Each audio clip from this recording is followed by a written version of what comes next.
NPS जो है एक बड़ा स्कैम है और अब वो कर्मचारी चुकी है, कर्मचारी अब जागृत हो चुके हैं। मैं देख रहा हूँ कि पहली बार ऐसा हो रहा है कि दिल्ली में भी रैलियां बहुत हो रही हैं, पिछले 3-4 महीने में बड़ी-बड़ी रैलियां हो गई हैं। और प्लस ये जो रेलवे है और प्लस पोर्ट्स है, सबका राष्ट्रीयकरण करेंगे। राहुल गांधी को अब बोलना शुरू कर देना चाहिए, जिससे कम से कम 40 से 50 लाख लोगों को डायरेक्ट रोजगार मिले। कि अगर ओपीएस उन्होंने कह दिया कि हम खत्म नहीं करेंगे, तो फिर हरियाणा में लोग बोलेंगे, बाकी महाराष्ट्र में बोलेंगे, जहां जहां भाजपा के कि भैया हमने क्या गलती करी आपको वोट देके, आप हमें लो, तब हम आपको वोट देंगे। तो भाजपा एक बहुत दुविधा में फंसी हुई है इस पूरे खेल में। किसी दारू पैसे से चुनाव नहीं जीता जा सकता। जैसे दिल्ली में जिस ढंग से अरविंद केजरीवाल ने चुनाव 2-2 चुनाव 3-3 चुनाव लगातार जीता और लोकल बॉडी में बीजेपी को डिफीट दिया। देखिए गहलोत साहब ने एक टारगेट वोटर रखा था, जेंडर के बेस पे महिला वोटर टारगेट किया था। तो उसमें मोबाइल और गैस सिलेंडर दोनों है जो है वो महिला को टारगेट करता है। अगर आप हरियाणा में आ जाएं तो अगर जो कांस्टेबल अभी चूंकि यहाँ एनपीएस है तो हरियाणा में 1700-1800 रुपए मिलेगा। तो भाजपा शासित राज्यों में कर्मचारियों के अंदर एक अनरेस्ट है कि ये हमारे हक मार रहे हैं। और तो वैसे में सरकारी कर्मचारियों का भरोसा भारतीय जनता पार्टी पे नहीं है कि अगर भाजपा की सरकार अगर आ गई तो ओपीएस कंटिन्यू राजस्थान में होगा। तो भारतीय जनता पार्टी जो उस आशंका के बारे में कुछ अपनी राय स्पष्ट करेगी। क्या भाजपा ये कहेगी कि हम अगर चुनाव जीतेंगे तो ओपीएस नहीं खत्म? तो आज राजस्थान के जो प्रमुख अखबार हैं सब जगह ये विज्ञापन नजर आ रहा है और उसमें कांग्रेस ने बहुत ही एग्रेसिव अटैक किया उस विज्ञापन में और कहा है कि अगर गलत वोट पड़ गया तो सरकारी कर्मचारियों की पेंशन खतरे में पड़ जाएगी।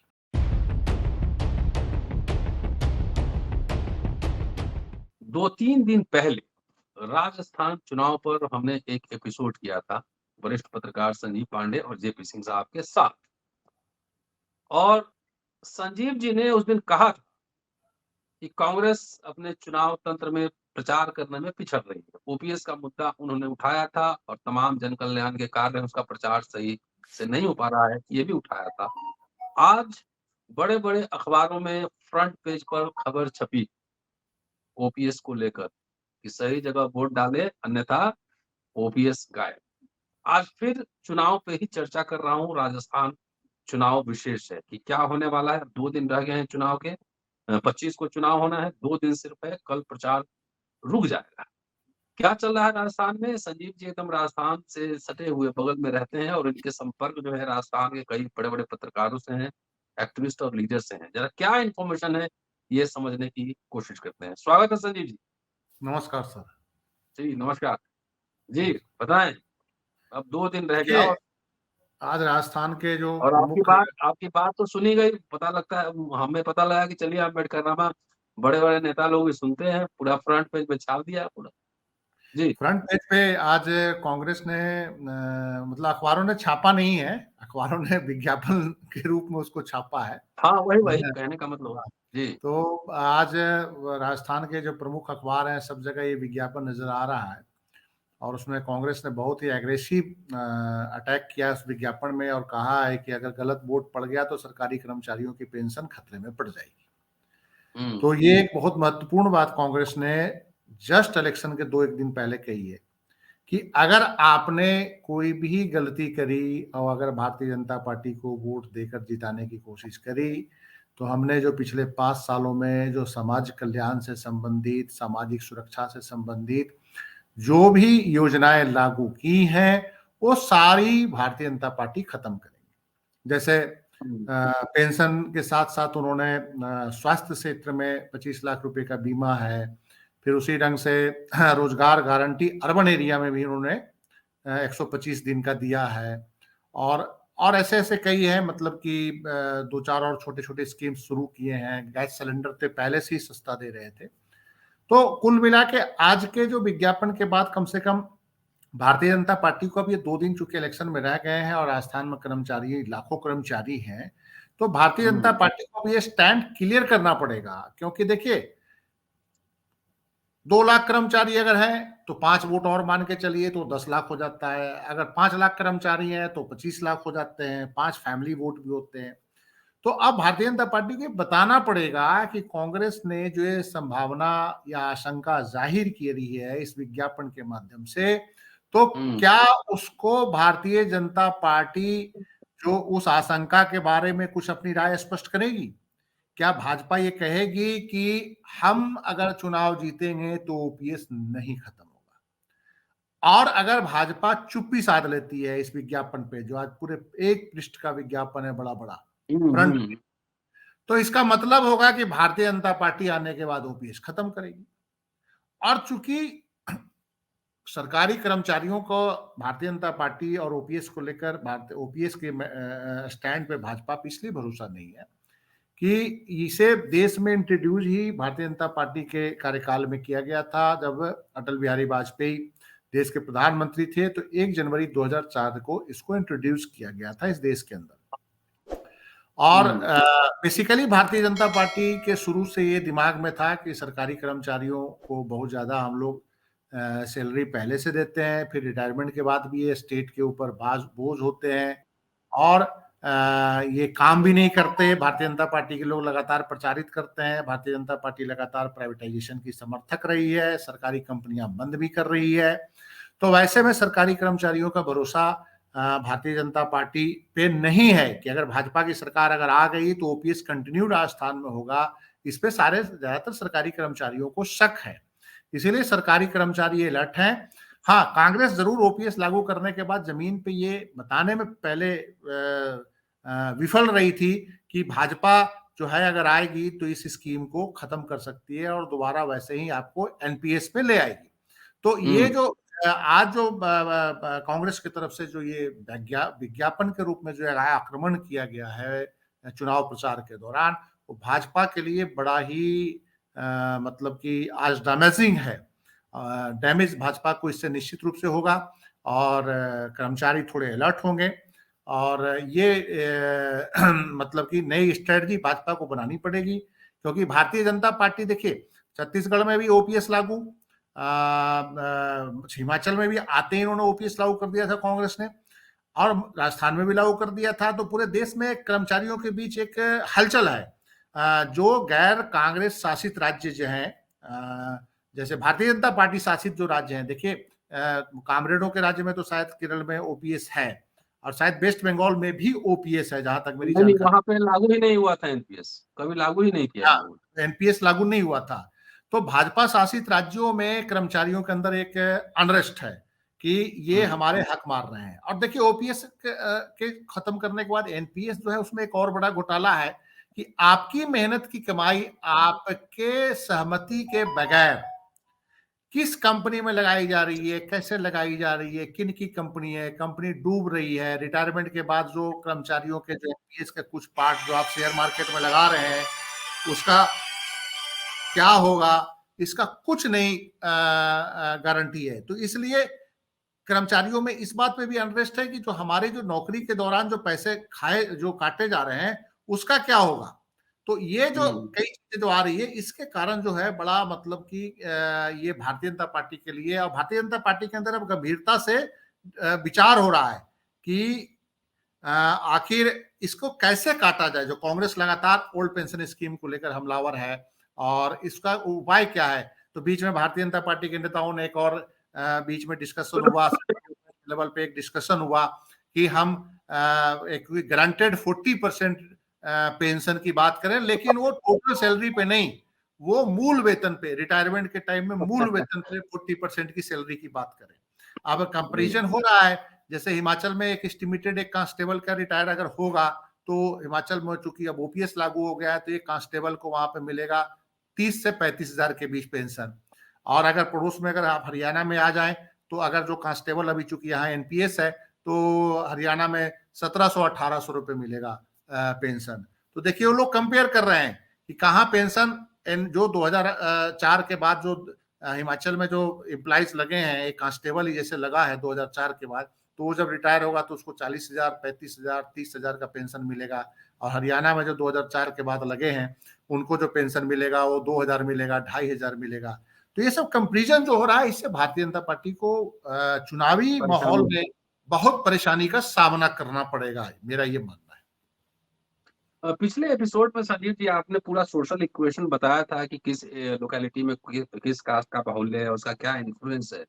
अभी बीएसपी भी काफी एक्टिव है और असपा और बेनीवाल की पार्टी भी काफी एक्टिव है। सोशल इक्वेशन में कुछ तब्दीली दिखाई दे रही क्या? वोट पैटर्न पे उसका क्या असर पड़ेगा? देखिए, मेरे कुछ लोगों से जब बात हुई है तो उसमें दो बातें तो जरूर है कि कई जगह पे ट्रायंगुलर फाइट है। अब ये हनुमान हम्म, बानीवाल या आजाद समाज पार्टी जो चंद्रशेखर की पार्टी है, वो वो समझ में नहीं आ रहा है कि कितना नुकसान किसको करेंगे, भाजपा को करेंगे कि कांग्रेस को करेंगे, ये समझ में अभी तक नहीं आ रहा है। तो हम्म, वो ये उसके बसपा को लेवल, गिराएंगे। हाँ, ओके, वो बसपा बसपा बस बसपा बसपा का भी अपना एक आधार है। और पिछले चुनाव में चूंकि 4% वोट था उनका, भारतीय बसपा को मिला था 2018 में जब चुनाव हुआ था, तो 4% वोट बहुत बड़ा वोट बैंक होता है। तो हम्म, हालांकि उनके जो विधायक 6 जीते थे और 6 के 6 कांग्रेस में चले गए थे। चलेगा। ये जो है मतलब कि है कि इस चुनाव में चूंकि अशोक गहलोत ने बहुत ज्यादा वेलफेयर की स्कीम्स लेके आए हैं हेल्थ के सेक्टर में, चाहे वो गैस सिलेंडर का जो सब्सिडी दिया है, तो उसका जो लाभ मिला है वो बसपा के वोटरों को भी मिला है, हनुमान बेनीवाल के भी वोटरों को मिला है। तो ये लाभ जो है, और चूंकि महिलाओं, जो हर तबके की जो गरीब महिलाएं हैं जिनको गैस सिलेंडर सब्सिडी में कवर किया गया है, तो उसमें दलित भी हैं, उसमें पिछड़े भी हैं, उसमें ऊंची जातियों के भी लोग हैं जो गरीबी रेखा के नीचे हैं। तो निश्चित रूप से अशोक गहलोत का एक अपना थोड़ा सा एक बेस वोट बैंक अपना है जो हर जाति में है। तो वो देखना होगा कि जो बसपा के हार्डकोर वोटर हैं, चाहे बसपा के जो सब माइंडसेट के समर्थक हैं, या हनुमान बेनीवाल के जो समर्थक हैं, या चंद्रशेखर आजाद के जो समर्थक हैं, वो वोट देते वक्त जाति देखते हैं या उसका देखते हैं कि वो वेलफेयर स्कीम पे चलते हैं, ये देखने वाली बात होगी। लेकिन कुछ कंस्टिट्यूएंसी में मुझे लोग बता रहे थे कि ये क्या कहा जाता है, ये ट्रायंगुलर फाइट की भी गुंजाइश है। जैसे जयपुर के आसपास एक दो कंस्टिट्यूएंसी में मैंने जब पता किया तो कहते हैं कि हनुमान बेनीवाल की पार्टी और जो चंद्रशेखर का गठबंधन है वो ट्रायंगुलर फाइट दे रहा है, क्योंकि उन्होंने इस ढंग से उस इलाके के किसी एक मजबूत कास्ट के बंदे को कैंडिडेट बना दिया है जो चुनाव लड़ने का इच्छुक है। लेकिन वो कितना, अब वो मजबूत जातियां जो है, जैसे एक जयपुर के पास कोई कंस्टिट्यूएंसी था जहां पे वो बता रहे थे कि एक जाट कम्युनिटी का कैंडिडेट आरएलपी ने खड़ा कर दिया। तो अब वो समझ में नहीं आ रहा था कि वहां पे जो जाट जो है थोड़े मजबूत हैं, वो बाकी जो कैंडिडेट हैं दूसरी जातियों के हैं, तो क्या जाट वो अपने कास्ट के बेस पे अपने कैंडिडेट को वोट करेंगे कि कांग्रेस की तरफ जाएंगे कि भाजपा की तरफ जाएंगे, ऐसी स्थिति है। लेकिन ओवरऑल फिर 2 दिनों से ऐसा लग रहा था, जैसा कि आज कई लोग जो वहां पे हैं जो लगातार बोल रहे थे कि 120 सीट को भाजपा को आएगा, जो इस तरह का जो एक कंपेन चल रहा था, जो मैंने पिछले एपिसोड में चर्चा किया था आपसे, हमने चर्चा की थी कि तंत्र है। लेकिन अब उनकी भी जबान थोड़ी सी घबरा रही है, और कुछ लोग तो ये कह रहे हैं कि हंग असेंबली की तरफ भी राजस्थान जा सकता है। इस तरह की बात भी आज एक दो लोगों ने बताई है। तो मतलब कुल मिला के जो एक जो भारतीय जनता पार्टी कंफर्म मान के चल रही थी कि हमारी सरकार राजस्थान में बन सकती है, वैसी आज स्थिति दिख नहीं रही है। और आज जो ये ओपीएस को लेकर जो एक एग्रेसिव कैंपेन कांग्रेस ने चलाया है कि अगर भाजपा आएगी तो ओपीएस खत्म होगा, तो मैं समझता हूं कि ये भारतीय जनता पार्टी के लिए मतलब कि अब इसको डैमेज कंट्रोल करना पड़ेगा इसको। अच्छा, गहलोत साहब ने लाखों मोबाइल भी बांटे थे उधर जी। महिलाओं के बीच में। तो मोबाइल एक्टिव है कि नहीं वो? नहीं, मोबाइल एक्टिव है, और दूसरी सबसे बड़ी बात है कि देखिए गहलोत साहब ने एक टारगेट वोटर रखा था जेंडर के बेस पे, हाँ, महिला वही वोटर जनता। टारगेट किया था। तो उसमें मोबाइल और गैस सिलेंडर दोनों है जो है वो महिला को टारगेट करता है। और बाकी ये थोड़ा सा मतलब कि बिजली भी उन्होंने थोड़ी सस्ती की थी। हालांकि बीजेपी का ये आरोप है कि बिजली सस्ती की लेकिन उधर सरचार्ज बढ़ा दिया। लेकिन ये चुनाव में आरोप प्रत्यारोप चलते होते हैं, वो कितना सच्चाई होती है देखिए। निश्चित रूप से भारतीय जनता पार्टी वाले ये बात तो बोलते हैं, लेकिन भाजपा शासित राज्यों में तो बिजली बहुत महंगी है। चाहे उत्तर प्रदेश आप ले लीजिए, चाहे और भी हरियाणा ले लीजिए, अगर कंपेयर दिल्ली से कीजिएगा और पंजाब जैसे राज्यों से कीजिएगा तो यहाँ तो बिजली बहुत महंगी है। तो उसमें जितना भी रिलीफ अशोक गहलोत साहब ने दिया है उसका भी इम्पैक्ट लोगों में है। और एक बात और भी चल रही है कि कुछ लोगों का ये भी कहना है कि ठीक है, दिल्ली में जो मतलब कि थोड़ा सा राइट विंग है या सेंटर से राइट है या थोड़ा सा हिंदुत्ववादी है, वो भी, उनका भी एक तबका बोल रहा है कि चलिए दिल्ली में मोदी जी ठीक है, लेकिन राजस्थान के लिए तो अशोक गहलोत इस समय ज्यादा बेहतर है। उनका ये तर्क आ रहा है। तो मेरा ये मानना है कि ये कहीं बीजेपी के माइंडसेट के वोटरों में भी थोड़ी बहुत सेंध लगी है। मेरा ये मानना है। इसका मतलब कि आपने जो प्रचार तंत्र की बात की थी तो कांग्रेस ने दुरुस्त कर लिया। निश्चित रूप से कांग्रेस मैंने इसको दुरुस्त किया है। बीजेपी बहुत एग्रेसिव कैंपेन राजस्थान में कर रही थी और एग्रेसिव कैंपेन में मतलब कि हर लेवल पे ऐसा लग रहा था कि क्या वेलफेयरिज्म या वेलफेयर जो स्कीम्स का कोई चुनाव में लाभ मिलेगा कि नहीं मिलेगा, क्योंकि पहले तो चुनाव में लगातार होता था कि चुनाव के 2 दिन पहले जिसने दारू बांटा, जो ज्यादा पैसा बांटा, वो बड़ा मजबूती से आगे निकल जाता था। तो अब ये वेलफेयर स्कीम ने कई जगह इस धारणा को तोड़ा था कि सिर्फ दारू पैसे से चुनाव नहीं जीता जा सकता। जैसे दिल्ली में जिस ढंग से अरविंद केजरीवाल ने चुनाव 2-2 चुनाव 3-3 चुनाव लगातार जीता और लोकल बॉडी में बीजेपी को डिफीट दिया, तो ये धारणा खत्म हुई थी कि सिर्फ शराब और पैसे से आप जीत सकते हैं। तो वेलफेयर के जो स्कीम्स हैं उसका फायदा होता है। तो मैं समझता हूँ कि जिस ढंग से कर्नाटक में बीजेपी को भाजपा ने हराया भी और उसका लाभ मतलब कि मिला कि वेलफेयर स्कीम पे लोगों ने वोट किया है, उनके वादों पे वोट किया है। और हिमाचल में भी जैसे ओपीएस का जब लागू किया तो उस पर वोट पड़ा कांग्रेस को और कांग्रेस सरकार बनाने में कामयाब हो गई। तो मेरा ये मानना था कि राजस्थान में भी जब ऐसे लगातार 2 दिन लोग बोलने लगे कि नहीं जी वेलफेयर स्कीम से अकेले थोड़ी चुनाव जीता जाता है, चुनाव के लिए मौके पे कैंपेन की जरूरत होती है, कौन पार्टी कितना पैसा खर्च करती है, सब कुछ देखा जाता है। तो ये जो सारी चीजें जब सामने आने लगी तो ऐसा लग रहा था कि हो सकता है कांग्रेस पीछे रह जाए, लेकिन अब लोग फिर कल से बोलने लगे हैं कि टफ कंटेस्ट है जी, हंग असेंबली की तरफ भी आ जाती है। तो जब वही लोग जो 3 दिन पहले थे 120 सीटें भाजपा को दे रहे थे, अगर वो फिर दोबारा टफ कंटेस्ट की तरफ आए हैं तो कुछ ना कुछ फिजा तो बदली हुई है। और मेरा मानना है कि अल्टीमेट अगर कोई स्टेट कोई भी हो, इवन कि बीजेपी भी अगर अच्छे काम करेगी, बीजेपी भी अगर गरीबों का भला करेगी, 5 किलो अनाज से ऊपर आएगी। देखिए 5 किलो अनाज तो बहुत छोटी चीज है, वो तो अब वो मजाक बनते जा रहा है, मजाक है। मजाक बन 5 किलो अनाज से ऊपर आएगी कि स्वास्थ्य के सेक्टर में, चाहे वो बिजली क्षेत्र में जो लूट है, भयंकर लूट है, वो तो आपने पढ़ा ही होगा कि अदानी कैसे देश को बिजली के क्षेत्र में किस ढंग से अदानी बिजली बेच रहे हैं, कितनी महंगी बेच दे रहे हैं और किस ढंग से कोयला महंगा भारत में बता के बेचा जा रहा है और वहां से सस्ता लाया जा रहा है, कितनी कीमतों में बढ़ोतरी कर रहे हैं ये। और गुजरात में कैसे 7-8 हजार करोड़ रुपया अदानी ले गए महंगी बिजली के नाम पे। तो मेरा ये मानना है कि ये सारी चीजें अब लोगों के मन में आ चुकी है कि उनके साथ क्रोनी कैपिटलिस्ट लूट रहे हैं, तो सरकार जो है, जो भी सरकार उनके लिए अच्छा काम करेगी उनको लोग वोट देंगे, क्योंकि महंगाई से तो सारे कोई पीड़ित हैं, चाहे वो किसी भी जाति का हो, किसी भी धर्म का हो, मेरा ये मानना है। तो ये निश्चित रूप से मान के चलिए कि गहलोत साहब को लेकर जो 2 दिन पहले जो कैंपेन था, एक मीडिया से लेकर तमाम जगहों पे, तो वो कैंपेन में एक आज स्लो हुआ है। कल एक दरअसल मुझे याद नहीं आ रहा, कल मुझे किसी ने बताया कल एक और कांग्रेस की तरफ से विज्ञापन दिया गया था पूरे राज्य में प्रमुख अखबारों में। उसमें जो गहलोत साहब की स्वास्थ्य योजनाओं का जिक्र करते हुए कहा गया था कि अगर भारतीय जनता पार्टी आई तो ये स्कीम भी खत्म होगी, अगर आपका वोट गलत पड़ा तो ये स्कीम भी खत्म होगी।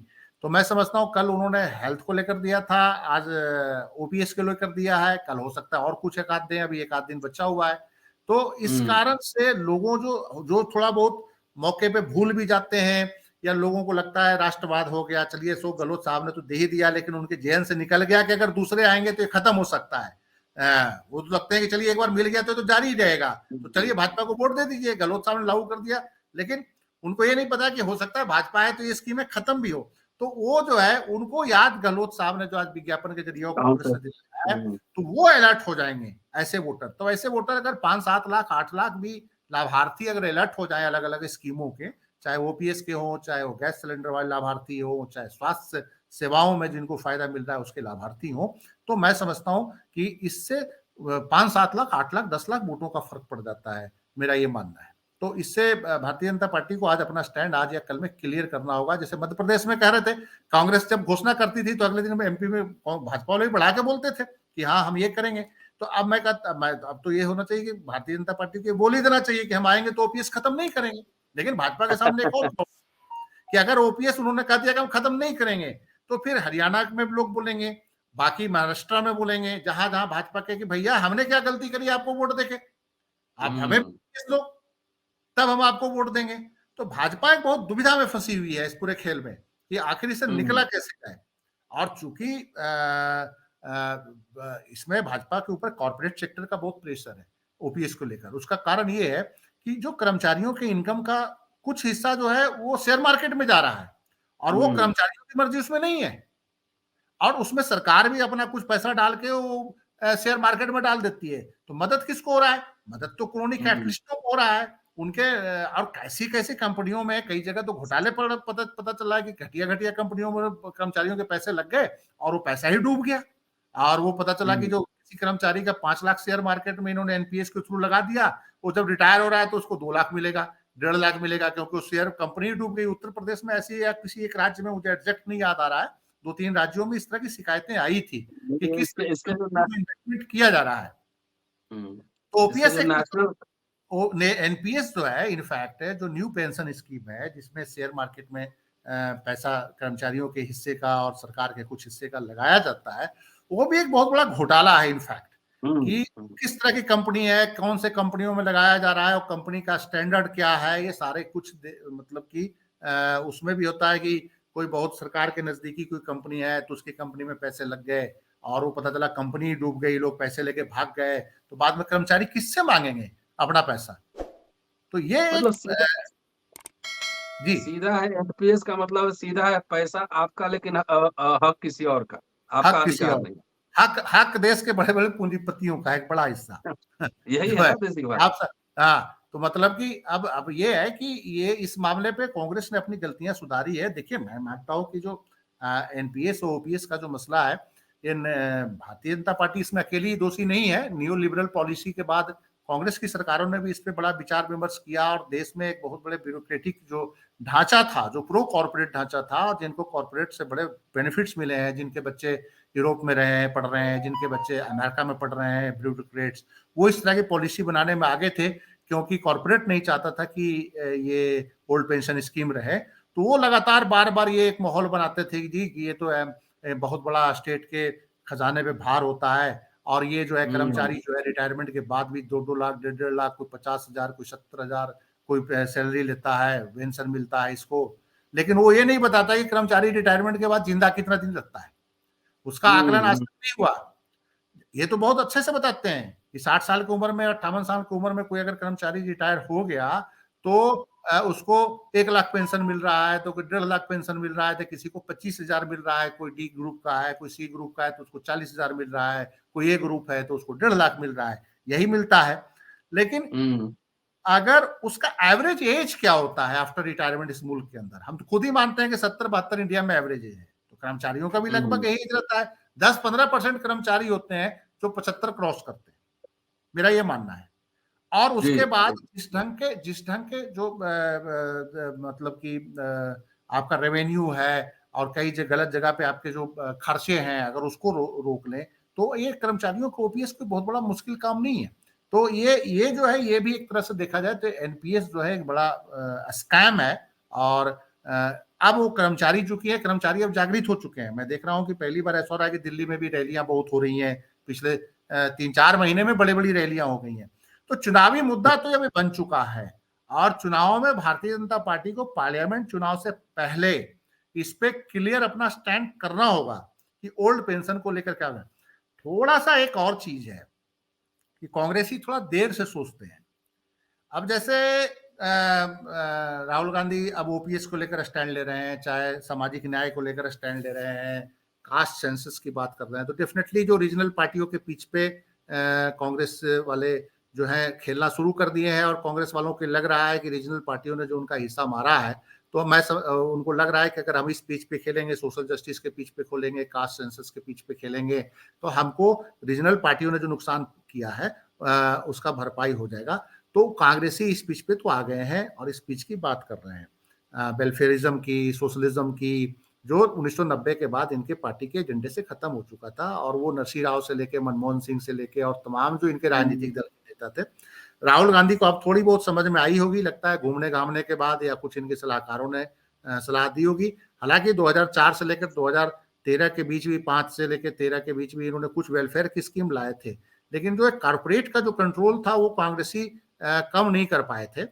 अब राहुल गांधी को एक स्टैंड लेना पड़ेगा और क्लियर कट बनना पड़ेगा, और उनको इस चुनाव में ही बोलना चाहिए, राजस्थान के चुनाव में ही बोलना चाहिए अगर बच गया तो, या आगे और भी कोई चुनाव आएंगे उससे पहले, या तो लोकसभा चुनाव से पहले कांग्रेस ये स्टैंड क्लियर करे कि हम जितने भी बैंकों का, खास करके बैंक और जो कुछ नवरत्न कंपनियां और कुछ पोर्ट्स और एयरपोर्ट्स जो टॉप के जो देश के एयरपोर्ट है, जो हैवी रेवेन्यू गवर्नमेंट को दे रहे थे, चाहे मुंबई हो, चाहे दिल्ली हो, चाहे और जो बड़े बड़े एयरपोर्ट्स हैं, उसको फुल्ली नेशनलाइज करने की ये बात करें। क्योंकि देखिए ये पोर्ट्स और बैंक और एयरपोर्ट, इसमें आप कम से कम 20 से 30 लाख 40 लाख एम्प्लॉइज को, लोगों को रोजगार दे सकते हैं अच्छी सैलरी पे।